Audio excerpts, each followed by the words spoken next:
Guys, जिस तरह से उत्तर प्रदेश सरकार ने गंगा एक्सप्रेसवे बनाया है, ठीक वैसे ही अब बिहार गवर्नमेंट भी अपने बिहार में गंगा एक्सप्रेसवे बनाने जा रही है। और आज के इस वीडियो में हम लोग बिहार में बनने वाले गंगा एक्सप्रेसवे के बारे में जानेंगे कि बिहार में गंगा एक्सप्रेसवे कहां पर बनाया जा रहा है, कितना किलोमीटर लंबा होगा, इसके बनने से बिहार के कौन कौन से इलाकों को फायदा होगा, क्या बिहार वाला गंगा एक्सप्रेसवे उत्तर प्रदेश वाले गंगा एक्सप्रेसवे से लिंक होगा। नमस्कार, welcome to all India Bihar में विकास। इस रिपोर्ट के अकॉर्डिंग बिहार में नॉर्दर्न गंगा एक्सप्रेसवे को बनाया जा रहा है, जिससे कि 2 घंटे का सफर मात्र आधे घंटे में पूरा हो जाएगा। पटना से लेकर के कोइलवर की यात्रा सुपरफास्ट हो जाएगी। बिहार गवर्नमेंट राजधानी पटना और उत्तर बिहार के बीच में बेहतर कनेक्टिविटी को मजबूत करने के लिए एक बड़े इंफ्रास्ट्रक्चर प्रोजेक्ट पर काम कर रही है, जहाँ पर जेपी गंगा पर, जिसको की बिहार का मरीन ड्राइव बोलते हैं, पटना मरीन ड्राइव, इसकी सफलता के बाद अब गंगा के उत्तरी किनारे पर 56 किलोमीटर लंबा एक्सप्रेसवे प्रस्तावित है, जिसको कि नॉर्दर्न गंगा बोला जा रहा है। लेकिन एक और प्रोजेक्ट है जिसको कि अभी हाल ही में बिहार के नए सीएम ने लॉन्च किया है।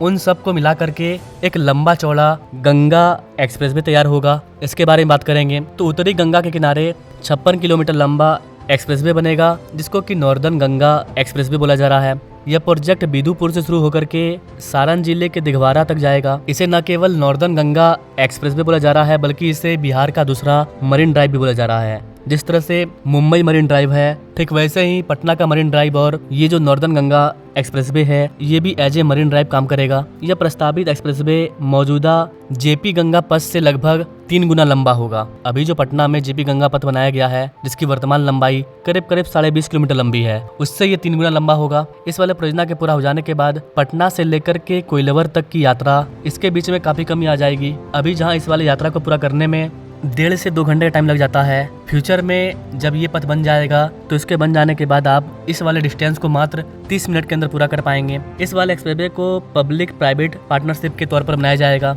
यहाँ पर कैसे को बता दें कि 56 किलोमीटर लंबे गंगा एक्सप्रेसवे के इस वाले खंड को पहले ही मंजूरी मिल चुकी है। इस वाले परियोजना का डीपीआर भी तैयार हो चुका था, उसको भी मंजूरी मिल चुकी थी। इस वाले प्रोजेक्ट के स्पेशल एडवांटेज की बात करें तो गंगा नदी के किनारे ये आकर्षक एक रिवर फ्रंट के तौर पर भी काम करेगा। आधुनिक घाटों का विकास किया जा रहा है। अंतर्राष्ट्रीय स्तर पर वाटर फ्रंट का अनुभव यहाँ पर तैयार किया जा रहा है, जिसमें रात के समय में रोशनी से खूबसूरत दृश्य आपको देखने को मिलेगा। इसके अलावा टूरिज्म, स्थानीय लोगों के लिए फूड स्टॉल, मनोरंजन क्षेत्र, बैठने की सुविधा, इन चीजों को बिल्डअप किया जा रहा है। जिस तरह से विदेशों में आपको रिवर के किनारे कई तरह की फैसिलिटी मिलती है, कुछ ऐसा फैसिलिटी अब आपको बिहार में भी मिलने वाला है। इसके अलावा गाइस, युवाओं के लिए सेल्फी पॉइंट यहाँ पर बनाया जाएगा, मतलब पर्यटन को ये आकर्षित करेगा, जिससे कि आसपास के लोगों को रोजगार मिलेगा।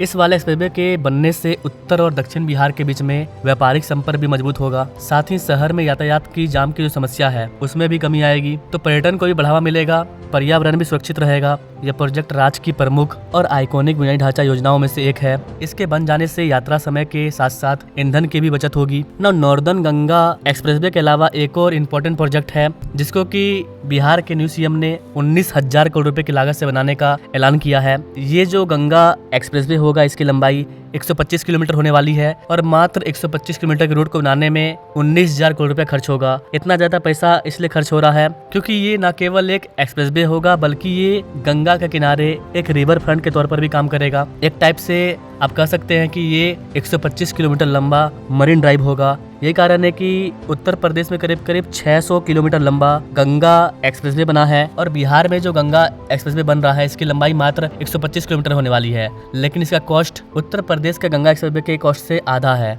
जबकि डिस्टेंस उसके आधे से कई गुना कम है। तो ज्यादा पैसा खर्च हो रहा है क्योंकि इसकी क्वालिटी अलग होगी। मुख्यमंत्री सम्राट चौधरी ने शनिवार को राजधानी पटना में आयोजित एक एआई समिट में बिहार के विकास, तकनीक, कानून व्यवस्था और शिक्षा को लेकर के बड़ा विजन पेश किया।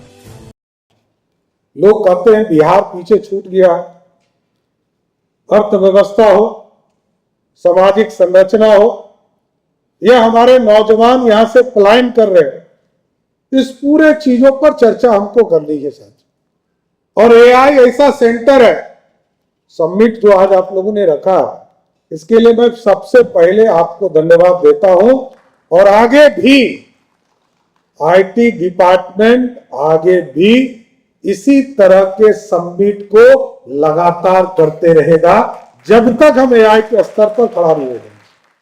आने वाले दौर में आर्टिफिशियल इंटेलिजेंस ये काफी इंपॉर्टेंट रोल प्ले करेगा किसी भी अर्थव्यवस्था को आगे बढ़ाने में। तो ऐसी कंडीशन में बिहार भी एआई से पीछे नहीं रहना चाहता है, तो बिहार में भी एआई पर काम चल रहा है। एआई तकनीक की मदद से राजधानी पटना में हजारों सीसीटीवी कैमरे लगाए जाएंगे जिनको कि एआई से अपलोड किया जाएगा।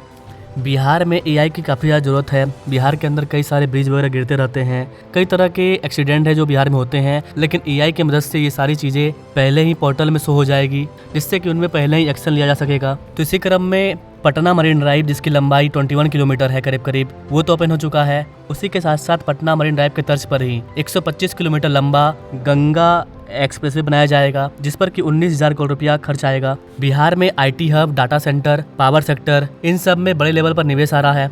राज्य अभी 10,000 मेगावाट बिजली का उत्पादन कर रहा है। अगले 5 वर्षों में 10,000 मेगावाट बिजली के उत्पादन को बढ़ा करके 20,000 मेगावाट करने का टारगेट है। और अडानी के द्वारा जो निवेश आ रहा है और भी कई सारे निवेश आ रहे हैं, न्यूक्लियर पावर प्लांट लगने वाला है। इन सब की वजह से ये जो टारगेट है आज़ादी से लेकर के 70 साल में जितना बिजली का प्रोडक्शन हो रहा है उसको 5 साल में डबल करने का टारगेट है। मतलब 70 साल में आपने जो अचीव किया उसको बिहार की नई गवर्नमेंट 5 साल में अचीव करेगी। इस टारगेट के साथ काम किया जा रहा है। इसके अलावा राज्य के सभी 534 ब्लॉकों में एक न्यू मॉडल स्कूल को स्थापित किया जाएगा जिसके अंतर्गत पटना में 10 मॉडल स्कूल बनेंगे। गया, बिहार शरीफ, पूर्णिया, दरभंगा, भागलपुर इस तरह के नगर निगम क्षेत्रों में 5-5 मॉडल के स्कूल बनाए जाएंगे। तो ओवरऑल बिहार में कई चीजों पर एक ही बार में फोकस किया गया है।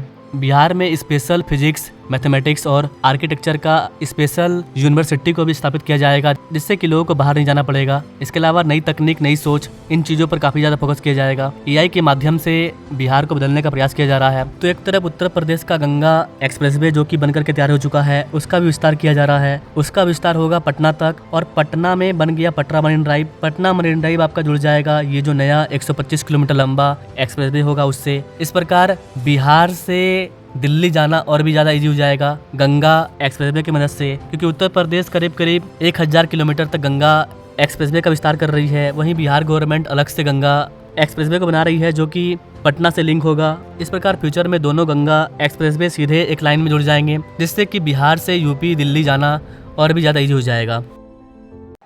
मैं शाहजहांपुर आया था, अभी 5 साल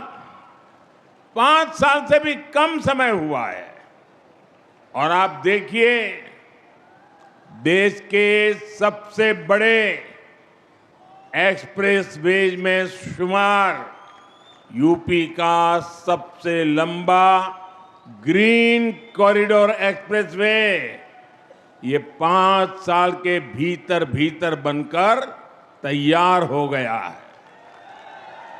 यही नहीं, एक और गंगा एक्सप्रेसवे का निर्माण पूरा हुआ है तो साथ ही इसके विस्तार की योजना पर भी काम शुरू हो गया है। बिहार के गंगा एक्सप्रेसवे को लेकर के आगे जो अपडेट आएगा उस पर मैं न्यू वीडियो ला दूंगा कि कौन कौन से जिले को शामिल किया गया है। जो नॉर्दर्न गंगा एक्सप्रेसवे है जिसके बारे में मैंने आपको बताया वो बिहार के गंगा एक्सप्रेसवे का ही पार्ट है। तो आगे इसको लेकर के जो अपडेट आती है उस पर मैं वीडियो ला दूंगा। बाकी आप इसके बारे में क्या करना चाहेंगे कॉमेंट नाउ एंड नाउ।